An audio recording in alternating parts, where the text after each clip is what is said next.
Hello, my name is Jack Wallen. I am an author of fiction and a technology journalist. I'm here today to introduce you to Linux. What is Linux? In order to answer that question, I must first ask another. What is an operating system? Without getting too technical, an operating system is a collection of applications, services, and connecting bits that all come together to make it possible for you to interact with your hardware. Most people know about three operating systems: Windows, Mac OS, and Chrome OS. Of course, there's also Android and iOS on mobile devices. But there's another operating system that's been around since 1996 called Linux. Linux is an open source operating system. Wait, what? Open source? What does that mean? Well, that's easy. Open source means that the programmer who created the application had made it so that you can not only download and use the program, most often for free, you can also download the source code for the application and change it and even redistribute it. So, if there's something you don't like about the software, and you have the skills to do so, you can modify it, recompile it, and voila! You have a brand new application specific to your needs. Unlike Windows and Mac OS, Linux comes in what's called different distributions. Unlike Windows and Mac OS, Linux isn't created or controlled by a single company. Instead, there are a bunch of different distributions, each of which is created and managed by a small collection of volunteer programmers.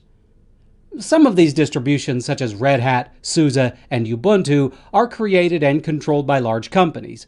Some, such as Elementary OS, are managed by very small companies. Each distribution is a different take on Linux. This is done by packaging different software together, such as the tools to install software and the desktop environment, and branding it accordingly. Some distributions, such as Ubuntu and Elementary OS, are great for new users, while others, such as Gentoo, are incredibly challenging and should only be used by those who've been using Linux for a long time. Linux is actually very easy to install. You do so by downloading a special image file, most often called an ISO file, burn that file with special software to a USB drive, insert the USB drive into your computer, boot up, and start the installation.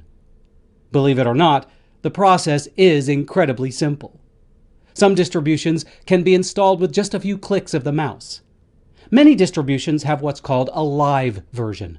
You can boot up a live version, which will run from your computer's RAM and give Linux a test drive. If you like it, install it. If you don't like it, reboot your machine, remove the USB drive, and go back to your original operating system. Once you've installed Linux, you'll find a tool for installing applications, an app store, if you will.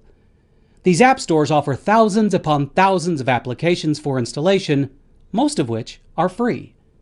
You'll find office suites, image editors, web browsers, email clients, sound recorders, games, anything and everything you need to work and play.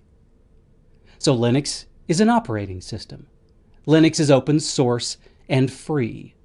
There are a number of distributions, each of which serve a slightly different purpose and slightly different users, but you will certainly find a Linux distribution that will perfectly fit your needs.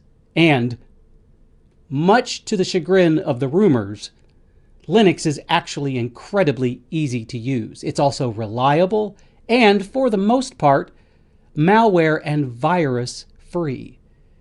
In other words, you don't have to install an antivirus or an anti-malware to be protected from those malicious hackers out there.